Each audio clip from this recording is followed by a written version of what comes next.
नमस्कार, मैं भगवान दास, दिल्ली कोऑर्डिनेटर ऋषिकुल योगपीठ की तरफ से आप सबका स्वागत करता हूं।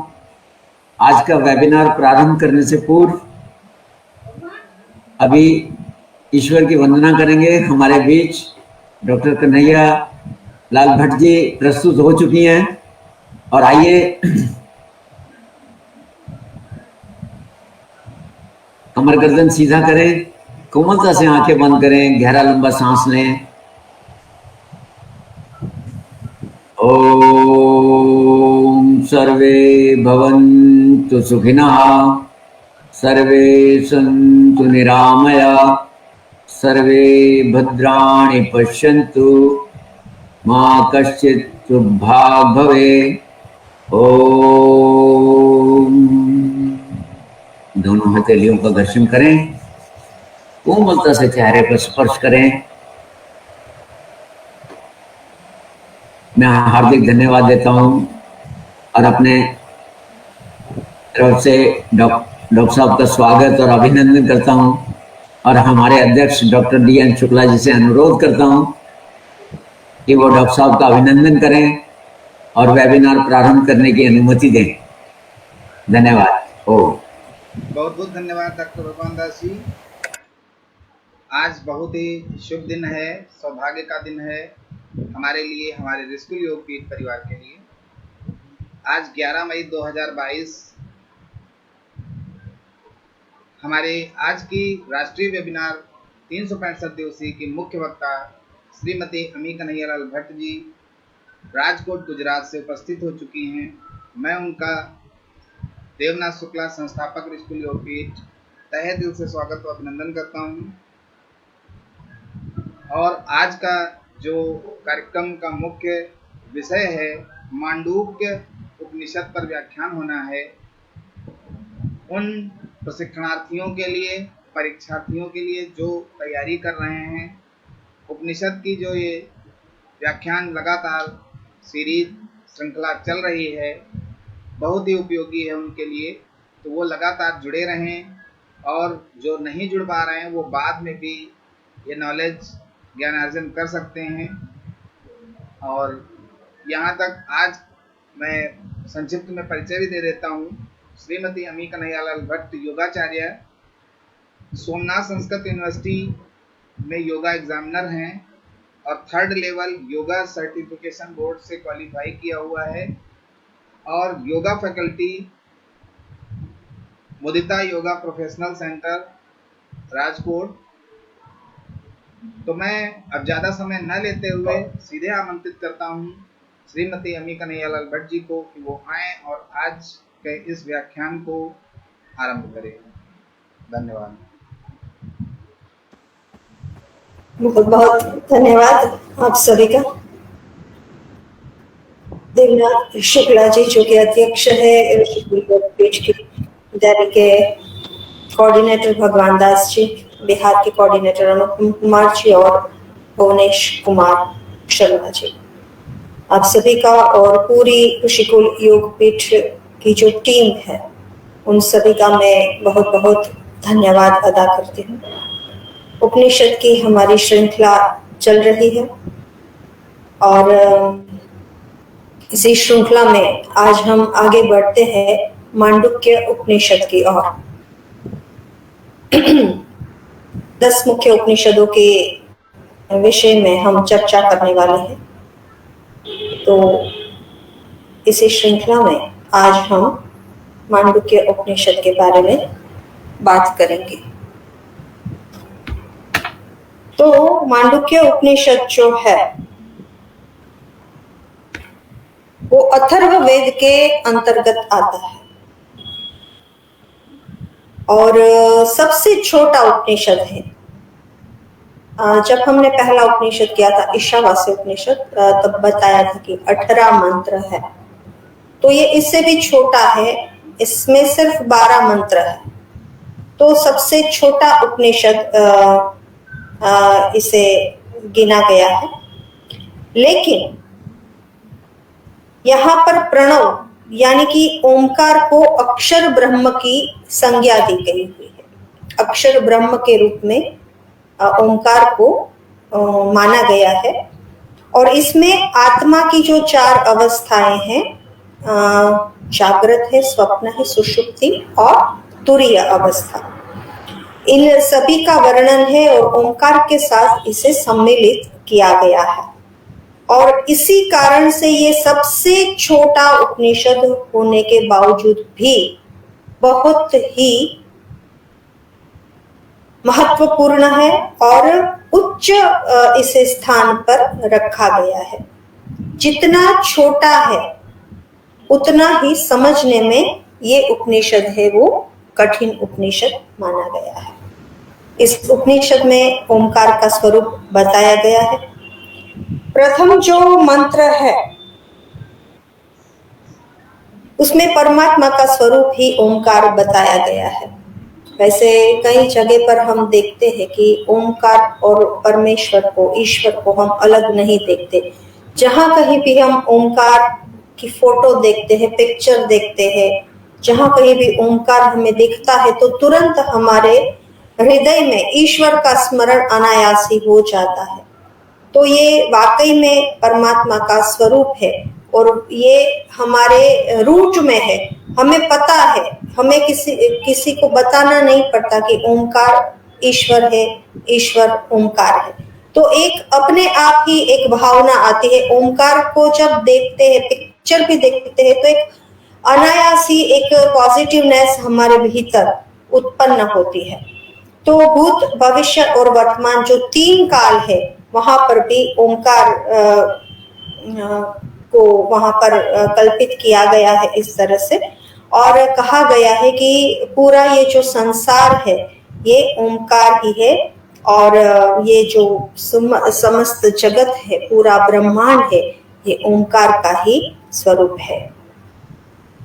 तो कहते हैं कि ओमत्येद अक्षरम इदम सर्व तस्योपव्याख्यानम भूतम भवत् भविष्यद् इति सर्वम ओंकार एवं यच्चान्यत त्रिकालातीत तदप्य ओंकार एव।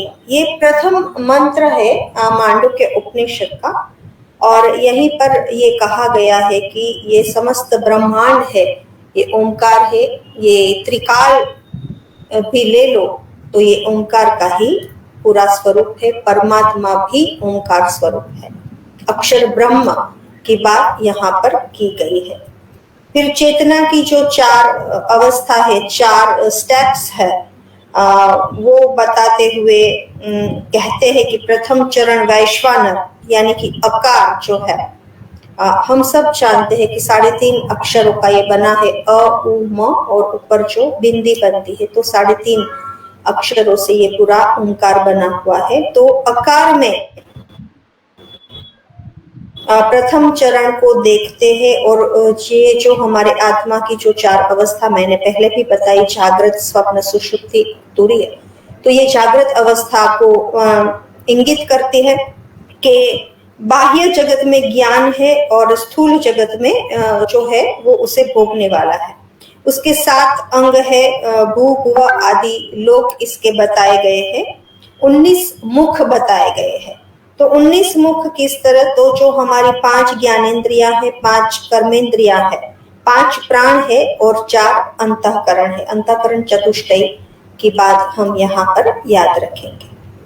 तो ये प्रथम चरण में अकार के बारे में बताया गया है। उसके बाद दूसरा जो स्टेप है उसका वो है तेजस, यानी कि हमारी जो स्वप्न अवस्था है।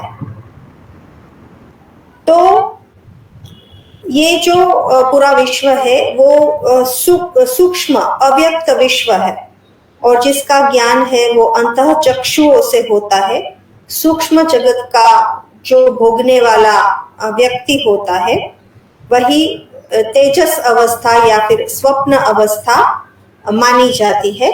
तो ये जो दूसरी अवस्था है, ये जो उकार, अ के बाद उ, और उसके बाद फिर तृतीय जो स्टेप है, तीसरा स्टेप है, उसमें मकार की चर्चा है और मकार को सुषुप्ति अवस्था से इंगित किया हुआ है कि ये एक ऐसी अवस्था है, सुषुप्त अवस्था, कि जब व्यक्ति के मन में न ही कोई इच्छाएं होती है, न ही कोई मीन्स ज्ञान होता है, ना वो सोया हुआ होता है ना वो जागता हुआ होता है। जो ये बीच की अवस्था होती है, सुषुप्ति अवस्था, तो इसी को जगत की कारण अवस्था भी कहते हैं। और सुषुप्ति अवस्था में ज्ञान स्वरूप जो आनंद की जो प्राप्ति होती है, और वहां पर चैतन्य की भी एक अलग व्याख्या दी गई है। और ये प्राज्ञ अवस्था, ब्रह्म की जो प्राज्ञ अवस्था है, ऐसा भी हम इसे कह सकते हैं। चतुर्थ जो अवस्था है, चौथा जो स्टेप है, उसमें पूर्ण ब्रह्म, संपूर्ण ओंकार की बात की हुई है। और संपूर्ण ब्रह्म, अक्षर ब्रह्म का स्वरूप माना गया है कि जो न बाहर की ओर देखने वाला है, ना ही भीतर की ओर प्रज्ञा वाला है। ऐसा यानी कि जो न ही ज्ञान है ना ही अज्ञान है। जब हम पराविद्या और अपराविद्या की बात कर रहे हैं, तो दोनों विद्याओं के बारे में जानने को कहा था कि इंसान को, व्यक्ति को, साधक को दोनों विद्याओं का ज्ञान चाहिए। तो यहाँ पर ज्ञान भी, ज्ञान से भी ऊपर उठने की बात यहाँ पर है। तो ऐसा ज्ञान जो व्यवहार में हम ला नहीं सकते हैं, ना ही हम किसी को बता सकते हैं, ना ही हम उसे संपूर्णतया जान सकते हैं। तो ऐसी जब अवस्था होती है, वो अवस्था सदैव संपूर्णतया शांत अवस्था होती है और अद्वितीय अवस्था होती है। ऐसी अवस्था दूसरी कोई होती ही नहीं है। तो ये परमात्मा का जो स्वरूप है, अक्षर ब्रह्म, परब्रह्म परमात्मा को इन 4 पादों में, 4 स्टेप में कुल मिला के वर्णित किया गया है। तो परब्रह्म परमात्मा और ओंकार का संबंध भी यहाँ पर स्थापित करते हुए कहा गया है कि ये परब्रह्म परमात्मा ही 3 मात्राओं वाला ओंकार है। और ओंकार स्वरूप पूरा परमात्मा जो है, ईश्वर है। हम महर्षि पतंजलि को याद करें तो वो भी कहते हैं कि तस्य वाचकः प्रणवः। तो प्रणव यानी कि उद्गीत, और उद्गीत यानी प्रणव। परमात्मा का उच्च प्रकार से किया गया हुआ गायन यानी उद्गीत, और उद्गीत ही प्रणव है। तो जब हम छांदोग्य उपनिषद पढ़ेंगे तो यहाँ पर उद्गीत की बात आएगी, तो वहां पर हम उसकी चर्चा करेंगे। तो ओंकार की जो 3 मात्राएं हैं, जागृत अवस्था है, सुषुप्ति अवस्था है, तुरीय अवस्था है। तो कुल मिलाकर मांडुक्य उपनिषद में ओंकार की महिमा को ही संपूर्णतया वर्णित किया गया है। फिर से एक बार मांडुक्य उपनिषद को हम ले तो ये बात हमें याद रखनी है कि ये सबसे छोटा उपनिषद है और अथर्ववेद से संबंधित ये उपनिषद है। इस उपनिषद में ओंकार को अक्षर ब्रह्म परमात्मा के रूप में स्वीकार किया गया है। ओंकार के विविध चरण और उनकी मात्राओं का विवेचन करते हुए अव्यक्त परमात्मा के व्यक्त विराट स्वरूप का, विराट संसार का, विराट जगत का यहाँ पर उल्लेख किया गया है। परमात्मा के निराकार और साकार दोनों स्वरूपों की उपासना पर यहाँ पर वर्णन मिलता है। साकार और निराकार दोनों प्रकार की उपासना के बारे में इस उपनिषद में चर्चा की गई है। कुल मिला के मैंने पहले भी बताया है कि सबसे छोटा उपनिषद है और इसके 12 मंत्र है। ओम है यानी कि ओंकार है, वो अक्षर अविनाशी ब्रह्म का प्रतीक है। उसकी महिमा ब्रह्मांड से ही होती है, पूरे संसार से होती है, पूरे विश्व से होती है। भूतकाल, भविष्यकाल और वर्तमान काल, तीनों काल वाला यह संसार ओंकार स्वरूप ही है। ऐसी चर्चा भी मांडुक्य उपनिषद के अंतर्गत मिलती है। यह जो संपूर्ण जगत है ये ब्रह्म रूप है। आत्मा, हमारी जो आत्मा है वह भी ब्रह्मा का ही स्वरूप है।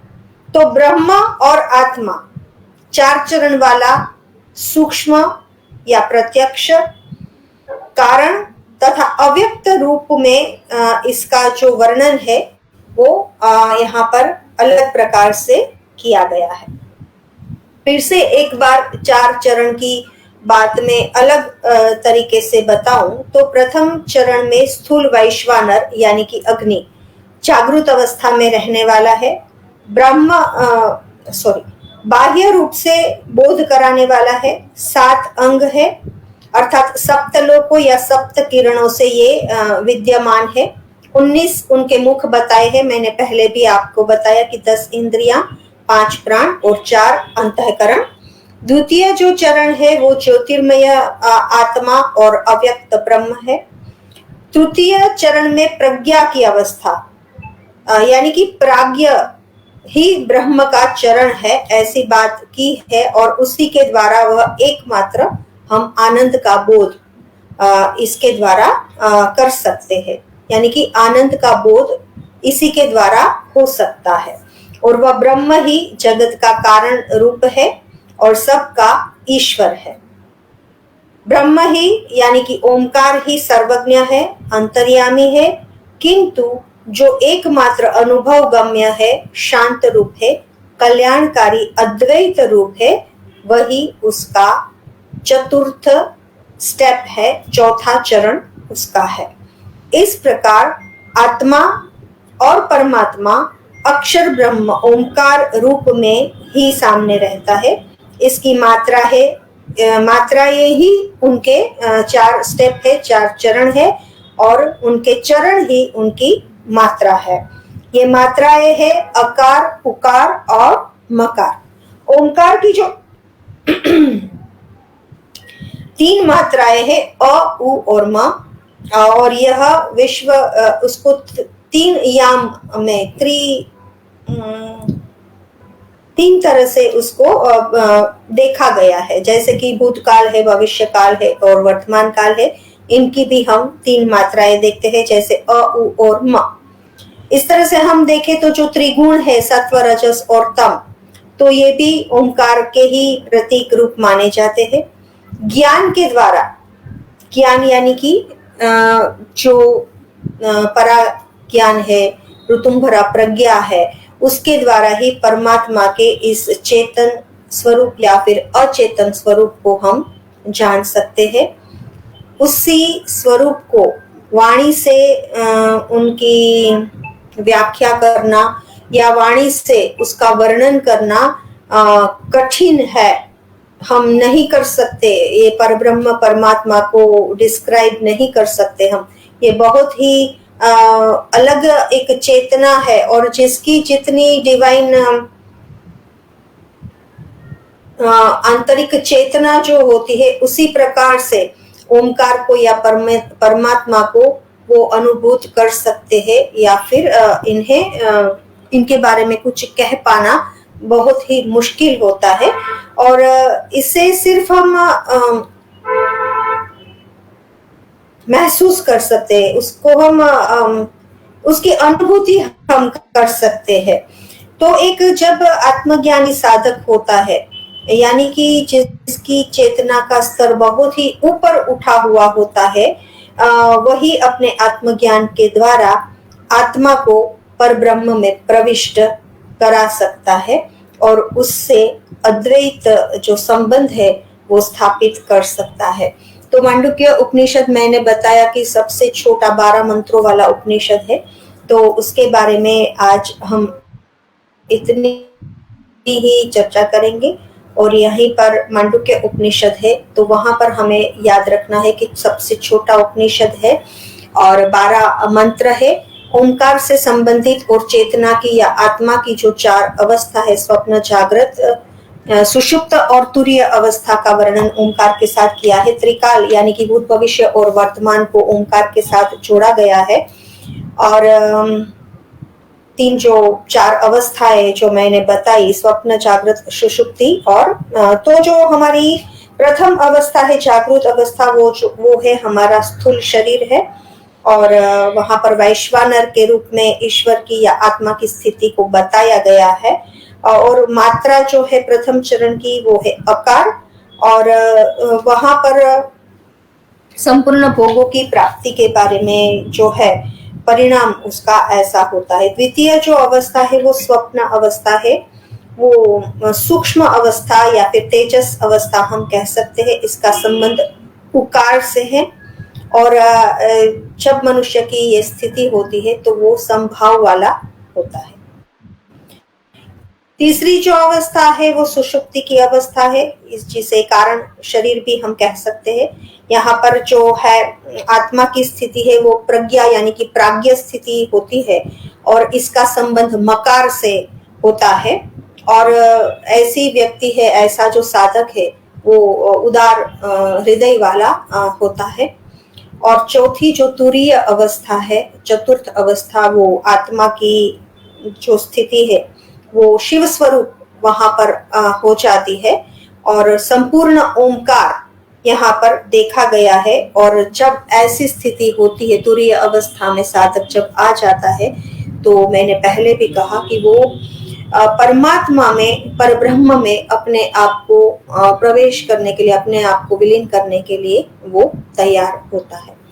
तो कुल मिलाकर मांडुक्य उपनिषद में ओमकार की महत्ता और ओमकार का जो संबंध है उसके बारे में चर्चा की गई है। तो यहाँ पर आज का जो लेक्चर है, आज का जो व्याख्यान है, वो मैं समापन करने की आप सभी से इजाजत चाहती हूँ। नमस्कार।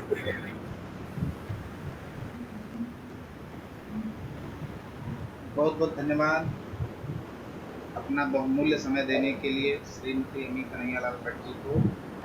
और सबसे महत्वपूर्ण बात है कि उपनिषद की जो ये 10 श्रृंखला, 10 व्याख्यान लगातार चल रहे हैं, ये एक साथ इतना ज़्यादा समय देना, ये भी एक अपने आप में अलग विचारधारा और अलग समाज सेवा है। क्योंकि वक्ता आते हैं, महीने में 1 व्याख्यान देते हैं, 2 दे देते हैं, या 4 महीने में 1 व्याख्यान देते हैं, इस तरीके से होता है। मगर ये श्रीमती अमी कन्हैयालाल भट्ट जी का व्याख्यान लगातार चलना, लगातार समय देना, ये बहुत ही उपयोगी है उन सभी के लिए जो मैं पूर्व में भी बता चुका हूँ, जो प्रशिक्षणार्थी हैं या जो परीक्षा की तैयारियां कर रहे हैं और जो आध्यात्मिक हैं, जो वास्तव में योग को बिल्कुल गहराई में, डीप में सीखना चाहते हैं, उनके लिए ऐसे व्याख्यान बहुत ही लाभदायक हैं। और मैं पुनः धन्यवाद करता हूँ श्रीमती अमी कन्हैयालाल भट्ट जी को। और आज के इस व्याख्यान को विराम देने के लिए अब मैं आमंत्रित करूँगा डॉक्टर भगवान दास जी को कि वो आएँ और श्रीमती अमी कन्हैयालाल भट्ट जी का अभिवादन करें, धन्यवाद प्रेषित करें और आज के इस कार्यक्रम को विराम देने के लिए शांति करें। धन्यवाद डॉक्टर साहब। और मैं पूरी दिल्ली की तरफ से, ऋषिकुल योगपीठ परिवार की तरफ से आपको हार्दिक धन्यवाद देता हूँ और नतमस्तक हूँ। आपकी ज्ञान गंगा से सब परिचित हुए, इसके लिए बार बार नमन।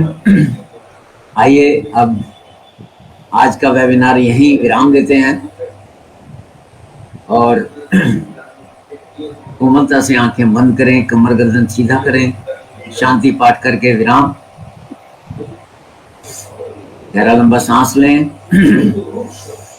ओम ध्यो शांति अंतरिक्षम शांति पृथ्वी शांतिरापा शांतिरोषधया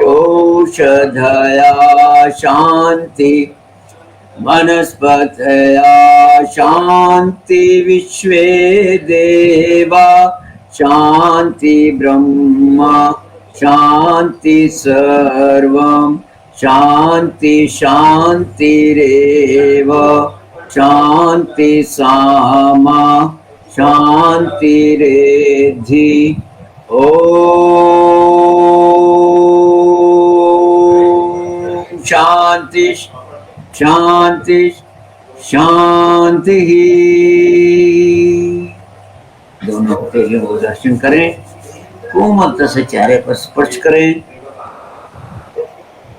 धन्यवाद, पुनः धन्यवाद डॉक्टर साहब।